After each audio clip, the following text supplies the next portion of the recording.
Så, mine damer og herrer. Wow. Det kan godt være, jeg ikke Ja, aftens hovedperson først ud. Det er en flot kjole. Hold nu op. Med en form for broderi. Midnatsblå.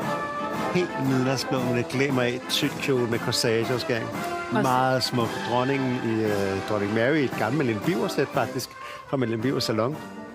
Og Josefine i en buksedragt, vi også så fra prins Christian fødselsdag. Lige præcis. Der mener, er det ikke dig, der har en finger med i spillet der? Den har vi en lille finger i spillet, så er den blevet omsyet her. Den har fået noget der blinket lidt med glimmer. Og sørger man, kronprinsen ikke også er med? Kronprins, ja, kronprins Christian i sort smoking, og kong Frederik i mørkeblå, så han matcher sin smukke datter. Flotte øreringe måske.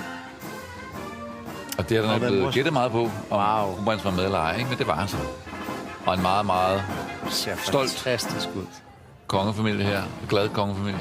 Hun ser fuldstændig fantastisk. Meget det ligner, at Mary har halskæden på fra det store rubinsæt sammen med brochen, som er det her rubinsæt, som hun bar første gang i forbindelse med den store middag på Christiansborg forud for brylluppet, og faktisk også her på det kongelige teater. Og prøv lige at se de tre herrer her. Kronprinsen i sort velursmoking, prins Vincent i klassisk smoking, og så kong Frederik i mørkeblå smoking. Så alle variationer over denne her. Ja. Og så er virkelig så er damerne afstemt med på sort og mørkeblå. Meget smukt billede, ikke? En blomsterpige fra Company B fra balletkorpsets, balletskolens ældste elever, som kommer og gav en buket der.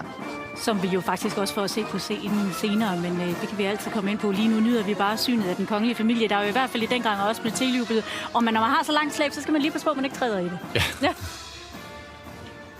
Og det tror jeg også godt, at man kan tillade sig at sige et meget stolt forældrepar, der lå Isabella gå først op ad den røde løber. Nej, hun ser fantastisk ud. Den store broderi, der var bag på kjolen.